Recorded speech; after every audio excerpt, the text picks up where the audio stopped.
ही दहीहंडी मलखांब्यावरच आपली असते धोपाव्याची. नमस्कार, माझं नाव शिवशंकर शांताराम पाटील, धोपावे गाव. जाणकार मंडळी होती, त्यांनी मलखांबा उभा करून त्यावर मलखांब्याला आडी मारून ती दहीहंडी फोडायची असते. आणि खरोखरच अतिशय चांगला असा हा मलखांबपटाचा कार्यक्रम या ठिकाणी आपल्याला यात पाहायला मिळतोय.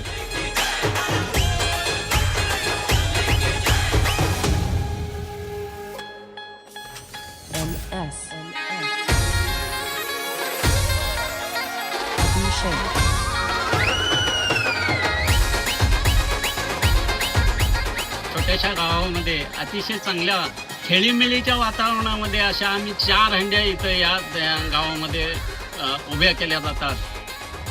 आणि सकाळी पहाटे त्याला लोणी तूप असं ते लावलं जातं. आणि ते लोणी तूप लावल्यामुळे मलखांबला आणखीन त्याच्यात मजा येते. म्हणजे बत्ती गेलेला परत तो तेवढा खाली येतो. हा जो बघण्याचा कार्यक्रम असतो तो अतिशय सुंदर असतो.